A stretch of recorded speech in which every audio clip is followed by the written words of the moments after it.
My name is Kate James. I'm a compounding pharmacist at Broadway Apothecary in Eugene, Oregon. I became a pharmacist because it was just a natural fit. I really enjoy science and I enjoy working with people, and there aren't many jobs where you get to do both. I had jobs where I was able to do research in laboratories, and that was really fun from the research perspective, but it was the same few people day in and day out.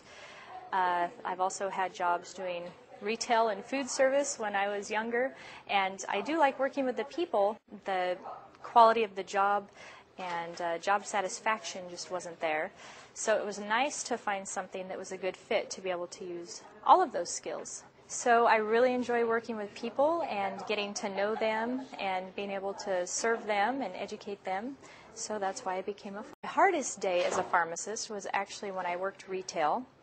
And being a retail pharmacist, oftentimes you are dispensing controlled substance prescriptions, and oftentimes you're the gatekeeper for those controlled substance prescriptions.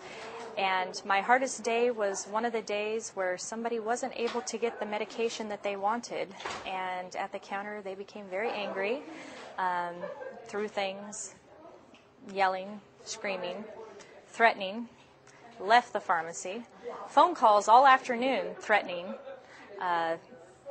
basically having to notify the doctor, having to notify police, and being scared to walk out to my car at night. So that would be my hardest day. And my happiest and proudest day as a pharmacist when we received a national certification for compounding pharmacy.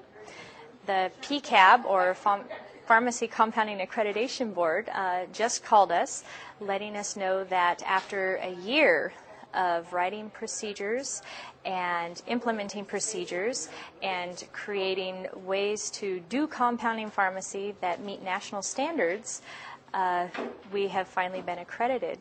And it makes us the first compounding pharmacy in Oregon to get that status. And we're very excited because we've worked very hard as a team.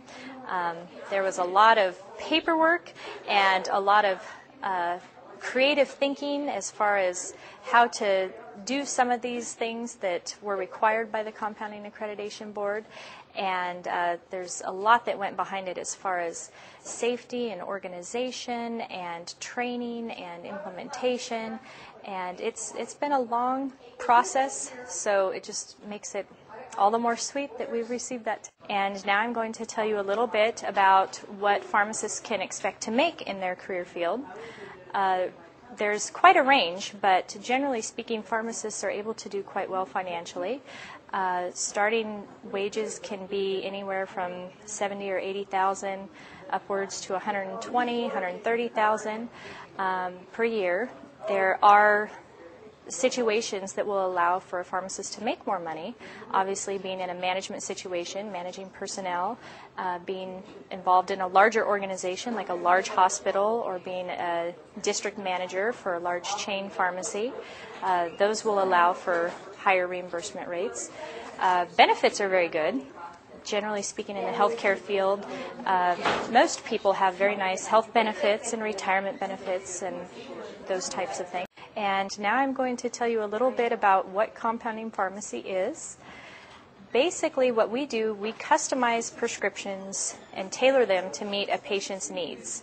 So what we'll do oftentimes, if somebody needs an in-between dose from what's commercially available, or they need special formula that doesn't have lactose or fillers or dyes, we're able to do that. But we start with raw chemicals, raw drugs, and we're able to turn that into exactly what a patient needs. The main duty of a pharmacist is to accurately dispense prescriptions to a patient and educate them on their use. Different settings, there are different formulas for doing this. In the hospital setting, there's going to be a whole different set of software and checks and balance systems that are going to be used. Retail setting, again, different software. You have different people helping you through that process. But the main goal is to make sure that patients get the right medication at the right time. And I'm going to tell you about some of the tools that pharmacists use. In general, one of the biggest tools we use are, the people that we work with. We have technicians and clerks and auxiliary staff that really help us to do our job better. They keep us organized. They're able to help keep the pharmacy workflow very efficient. Along with those people, of course, no matter what pharmacy setting, you're using some sort of computer software, so you do have to be comfortable with the computer. Those would be two of the biggest things in general. In the type of pharmacy that I do, we have all types of tools that we'll use because we custom make prescriptions. We have ointment mills and capsule making machines and sterile hoods and all types of safety equipment that we're using. The good old mortar and pestle, it's still around and used thousands of times a day across the country. So those are basic tools that are used by. And now I'm going to tell you about how one becomes a pharmacist.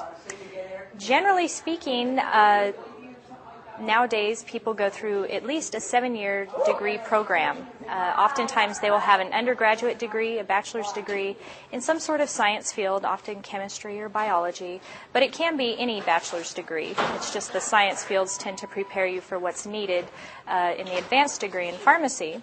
And that advanced degree gives you a PharmD, or a Doctor of Pharmacy, and that's how most people nowadays are pharmacists. Although previously, myself, for example, I just have a bachelor's degree in pharmacy.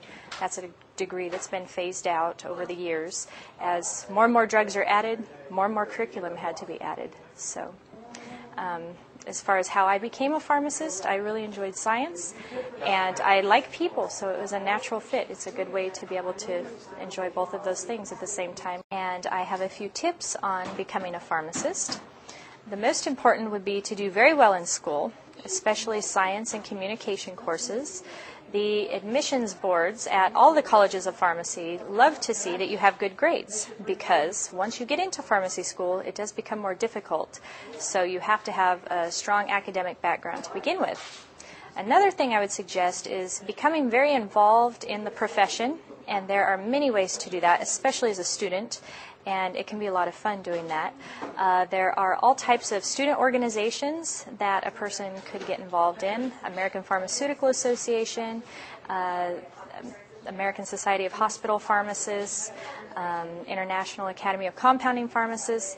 Every pharmacy organization out there has student representatives and members, and they are able to get right in the middle oftentimes of everything that's going on for national meetings and local meetings, and really make a difference with pharmacy and the direction that it's moving in. And the admissions board loves to see that. The other thing is being able to give back to the community. Admissions boards love to see that you're sincere in your desire to help people, and being able to give back to the community through volunteer work, education, however you can find a way to do that. And now I'm going to tell you about some of the wonderful things and some of the not so wonderful things as far as being a pharmacist goes. Great things are you get to work with people. One of the bad things is you get to work with people. That can be a plus and a minus. A lot of the people we deal with, they're sick, they don't feel well, they're not very happy about what they have to pay for prescriptions as far as insurance reimbursement rates goes. So that can be a difficult thing, but it's also a wonderful thing because you get to build a relationship with people, especially in community pharmacy, whether you're in a chain or an independent or that type of setting. You really get to know people and help them understand their medicine over time. And that's a really neat feeling. You really become a part of the community as their pharmacist. Another great thing about being a pharmacist is a lot of people are able to set their schedules fairly nicely. There's a lot of part-time work available, and a lot of people appreciate that. They are able to really pursue their interests and activities outside of work, and the pharmacy career allows for that quite nicely. Other cons, I would say insurance is a con. That's not a wonderful thing to deal with. It seems like you're always struggling, and it's an uphill battle to try and get people what they need, and that can kind of drag you down some days. And then the other thing is workload that would be a con. It turns out that more and more people, especially with the baby boomers coming on are needing medications, and so you can have a very busy, very jam-packed day. Sometimes breaks and lunches just don't happen, and you learn to deal with that. But overall, it's very rewarding because you know at the end of the day that you're helping somebody, you're educating somebody, and you're enabling somebody to